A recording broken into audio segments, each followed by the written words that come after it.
আমরা চিংড়ি মালাইকারি বানাবো, তার জন্য নিচ্ছি চিংড়ি মাছ, পেঁয়াজ, আদা, রসুন, লঙ্কা পেস্ট হবে, গোটা মশলা ফোড়ন হিসাবে দেওয়ার জন্য, গোটা জিরে ফোড়ন হিসেবে দেব, তার সাথে নিয়েছি গুঁড়ো দুধ, গুঁড়ো মশলা কিছু, লঙ্কার গুঁড়ো, জিরে গুঁড়ো, ধনে গুঁড়ো, হলুদ গুঁড়ো, দুধ, ঘি, নুন আর একটু চিনি। লাস্টে আমরা অ্যাড করবো এটা। তো এখন দিয়ে দিচ্ছি মাছের মধ্যে নুন আর হলুদ গুঁড়ো মাখিয়ে নিলাম, 10 মিনিট মতো মাখিয়ে রেখে তেলটা গরম হয়ে গেছে। এবার তেলের মধ্যে মাছটা ছেড়ে দিলাম। মাছটা ওই হালকা করে ভাজবো, ওই 5 থেকে 7 মিনিট।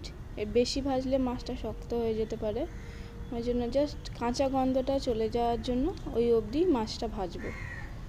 ভালো করে মাছটা নাড়িয়ে চাড়িয়ে ভেজে নেব। মাছটা ভাজা হয়ে গেলে মাছটা একটা বাটিতে তুলে নিচ্ছি। এবার মাছ আমার ভাজা হয়ে গেছে, বাটিতে তুলে নিলাম।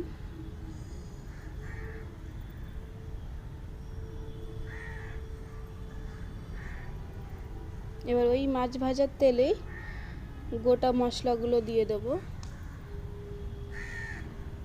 তেজপাতা, লবঙ্গ, এলাচ, দারচিনি দিয়ে দিলাম। ভালো করে এটা নেড়ে নেব। নেড়ে নেওয়ার পর ভালো করে নেড়ে নিলাম। এরপর গোটা জিরে অ্যাড করলাম অল্প,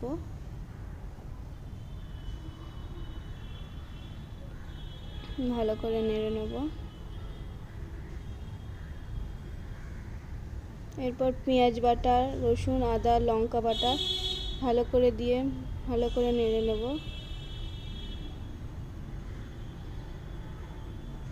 পেঁয়াজটা ভাজা ভাজা করতে হবে, পেঁয়াজের কাঁচা গন্ধটা যাতে চলে যায়। এরপর গুঁড়ো মশলাগুলো অ্যাড করে দিলাম, লঙ্কার গুঁড়ো, জিরে গুঁড়ো, ধনে গুঁড়ো, হলুদ গুঁড়ো। ভালো করে মশলাটা এবার মিশিয়ে নেব।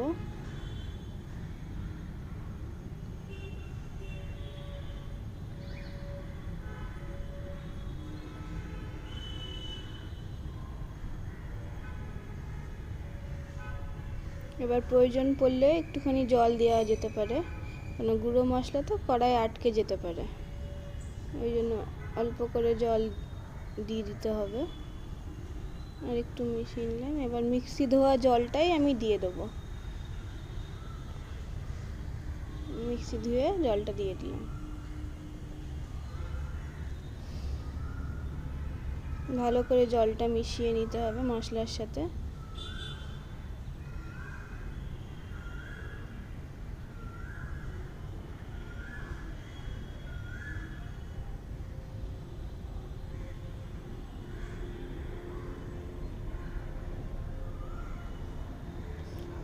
এরপর মাছটা যেটা ভেজে রেখেছি সেটা মশলার মধ্যে দিয়ে ভালো করে পুরো জিনিসটা কষিয়ে নিতে হবে।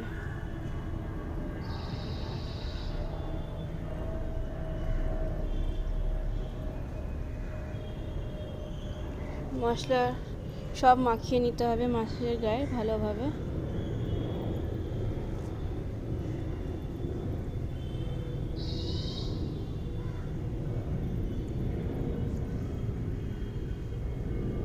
এই সময় আমি এবার ঢাকা দিয়ে কিছুক্ষণ মাছটা হতে দেবো, ওই 5 থেকে 7 মিনিট ঢাকা দিয়ে গ্যাস কমিয়ে দিচ্ছি, দিয়ে রেখে দিলাম। আমার এর মধ্যে এবার একটুখানি জল, অল্প জল আর দুধটা একটু বেশি পরিমাণে দিলে মালাইকারির টেক্সচারটা খুব ভালো আসে। ভালো করে মিশিয়ে নেব দুধের সাথে গ্রেভিটা। এই সময় হাই ফ্লেম করে দিলাম।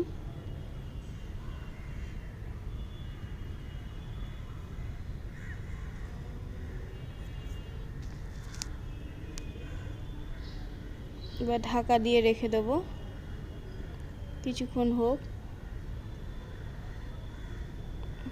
আমার মাছের গ্রেভিটা ফুটে গেছে, ভালো করে নাড়িয়ে এই সময় একটুখানি গুঁড়ো দুধটা অ্যাড করে দিতে হবে। এবার আমি গুঁড়ো দুধটা অ্যাড করব একটু পরেই। ভালো করে ফুটে গেছে। এরপর গুঁড়ো দুধ অ্যাড করব। হাফ গুঁড়ো দুধ ফার্স্টে অ্যাড করব। ভালো করে মিশিয়ে নেওয়ার পর তারপর সেকেন্ড রাউন্ডে পুরো দুধটা অ্যাড করে দেবো। ভালো করে মিশিয়ে নেব গুঁড়ো দুধটা গ্রেভির সাথে।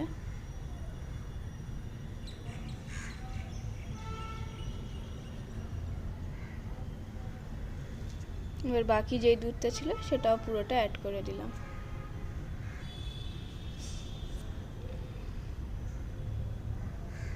এটাও ভালোভাবে মিশিয়ে নেব।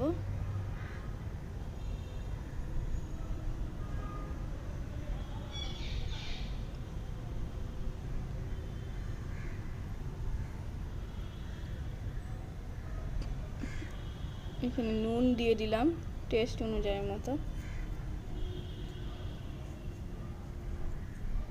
এরপর চিনি দিলাম। এটা একটু মিষ্টি মিষ্টি হয়, তাই জন্য চিনিটা একটু বেশি পরিমাণে লাগে। আর গুঁড়ো দুধেও মিষ্টি থাকে, সেই বুঝে দিতে হবে, খুব অতিরিক্ত মিষ্টি যাতে না হয়।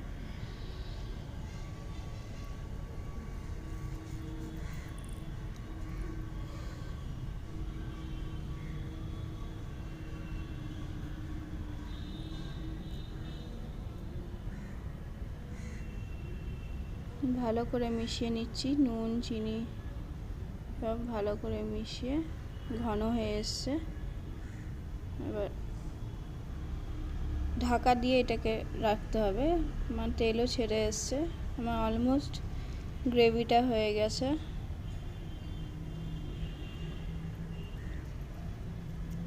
এই সময় আমি গ্যাসটা অফ করে দেবো একটু। এরপর ঘি ছড়িয়ে দিলাম। গ্যাস অফ করে ঘি দিলে ঘিয়ের গন্ধটা থাকে অনেকক্ষণ। এরপর এটাকে ঢাকা দিয়ে 10 মিনিট অবধি স্ট্যান্ডিং মোডে রেখে দেবো। তারপর আমি সার্ভ করে নিলাম। কেমন হয়েছে আমার রেসিপিটা বলবেন, কমেন্টে জানাবেন আর সাবস্ক্রাইব